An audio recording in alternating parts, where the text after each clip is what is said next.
Guys, thanks for coming. This is our second Satori Stories, and we're going to have one every month. Whether there's just a storyteller and me, we will always have it here on the second Sunday of every month. So the next one's going to be January 8th here at Chinsegut, and you never know what you're going to get because we're not going to really put out ahead of time what the story is about necessarily. And we may have multiple storytellers, but hopefully you'll walk away somewhat enlightened. That's what Satori means in Japanese, is sudden enlightenment. And so whether it's just being here or it's being with the folks that are here to come listen, or the storyteller and the actual story, hopefully you'll walk away today a little different than which you came, right? So that's the whole point of this. I don't know if you guys have ever heard of Mike Dooley. Has anyone ever heard of Mike Dooley?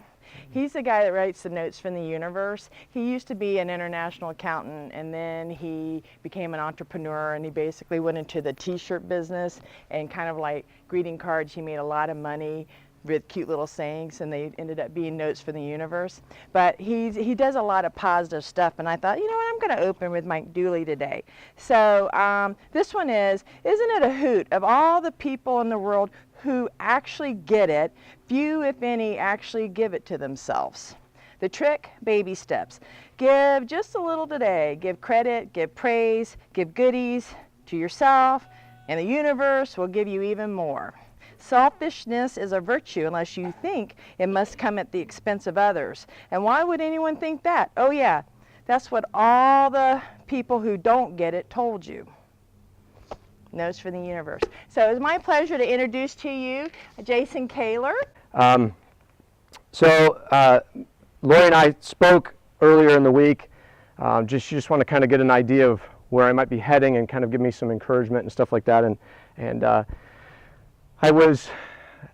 don't know, I love to tell stories. I love to be a storyteller. In fact, my children often tell me that I tell the same stories again and again. I'm convinced that I don't, that they are all fresh and new, but they let me know, Dad, I've already heard that one, or then they try to finish it for me to prove that I have told that before.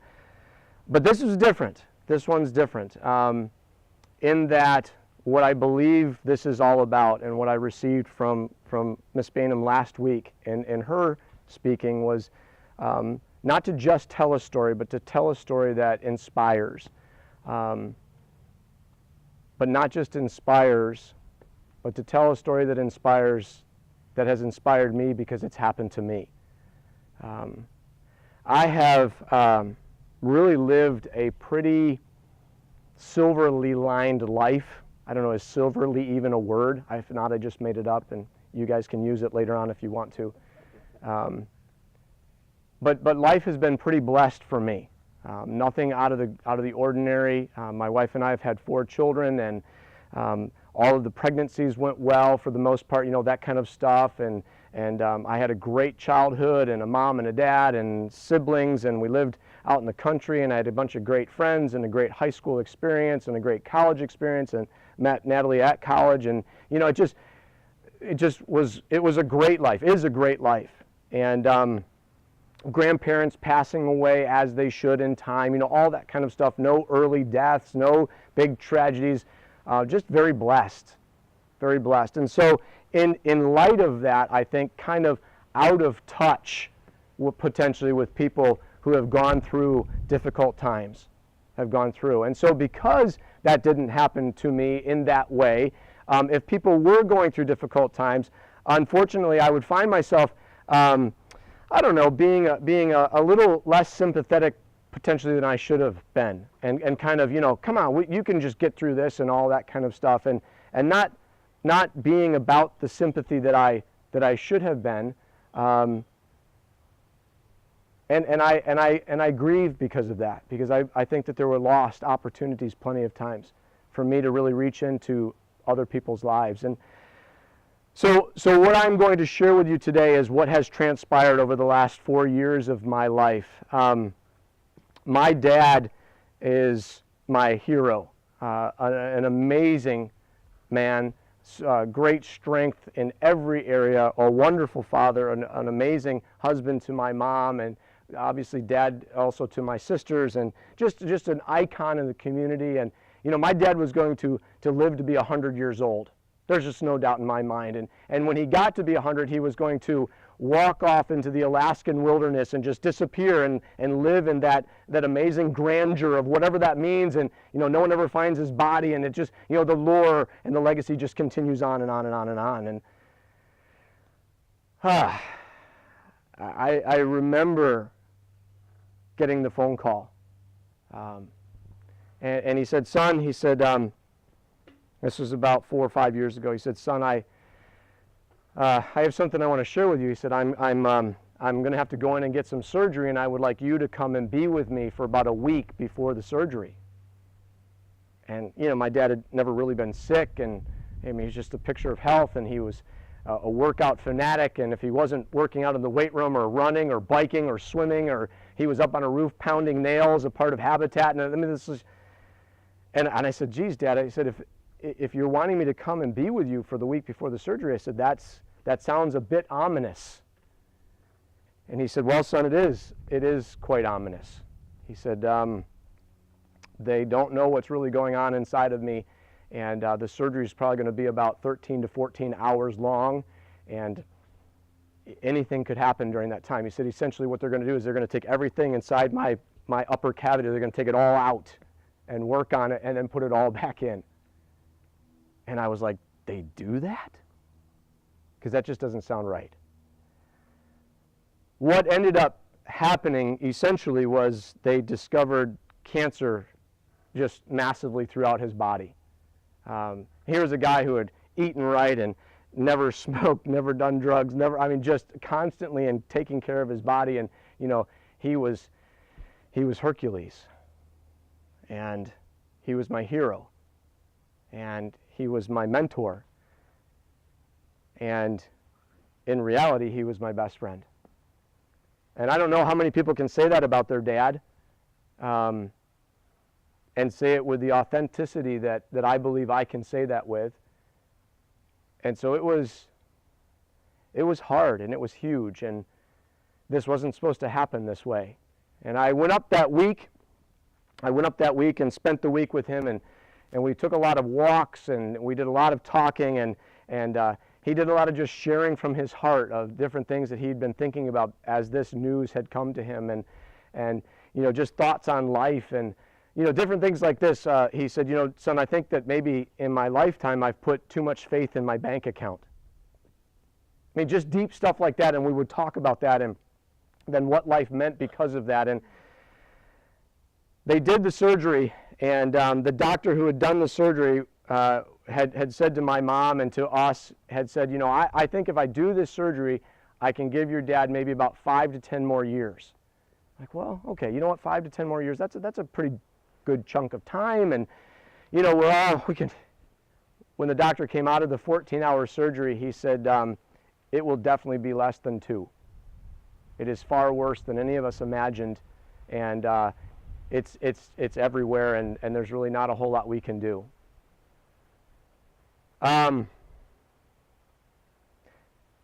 It is, I don't know if you know this, but I'm sure you do. It is really dark at 3 a.m. in the morning when you're laying in bed alone, begging for your father to stay alive.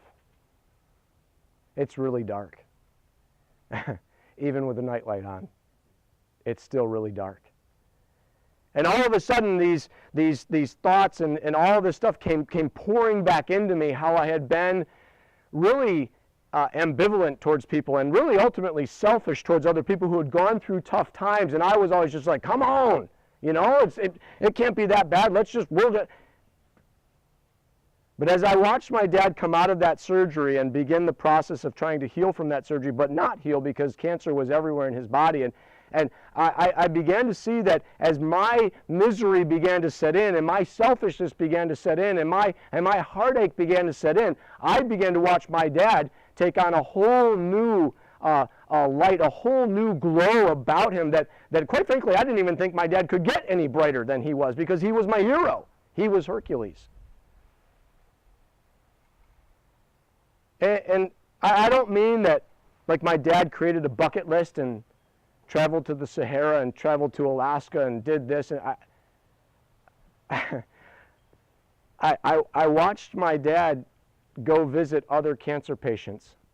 While he had cancer and was dying of cancer, he would go and visit other cancer patients and read to them and talk with them and encourage them. I'm like, Dad, you're dying of cancer. And he'd always say, yeah, but they're way worse off than me. I'm going to lift them up. And what grabbed a hold of me, what inspired me, what helped me to believe that you can walk onto the other side of a tragedy, onto the other side of a really, really hard time, a great time of loss. What inspired me to be able to say, you know what, I'm not going to come out on this other side beaten down and shoulders slumped. Though, listen, I'm not going to diminish my broken heart, and I'm not going to diminish my mom's hurt and all these other things. But I believe that we can walk out of this thing with our head held high and stronger and healthier and more whole than we started when we didn't even know there was a problem. And here's how I know that. Because I watched my dad serve people.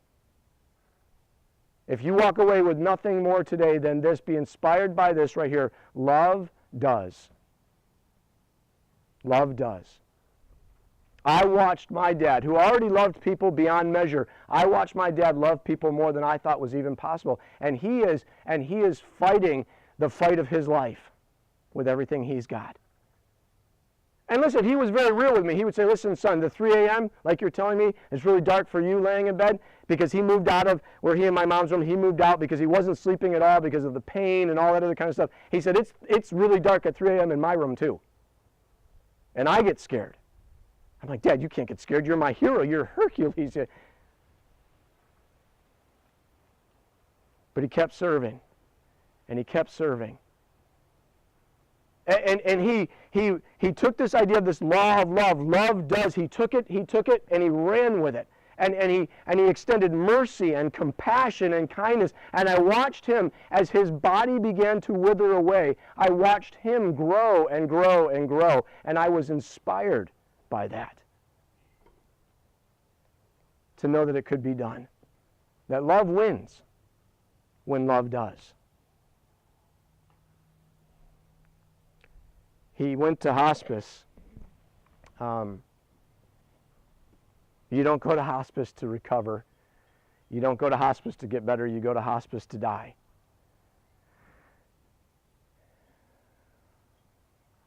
And I remember the last time that I was with him.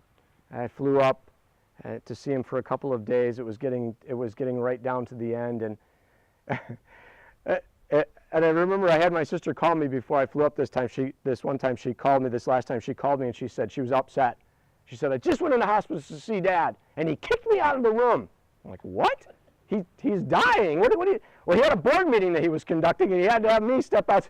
He was still having the church board meeting, the church board come and handle business, and the Habitat board was in, and he was, because he was serving, because love does.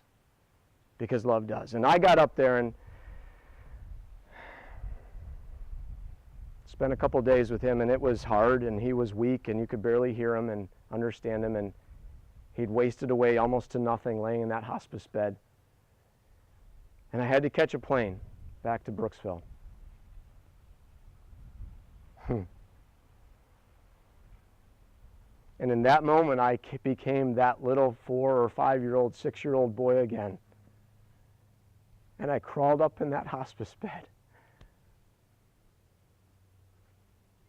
and snuggled in next to my dad. 45 years old. And he told me that he loved me. And he held me as best he could. And he loved on me. And he loved on me.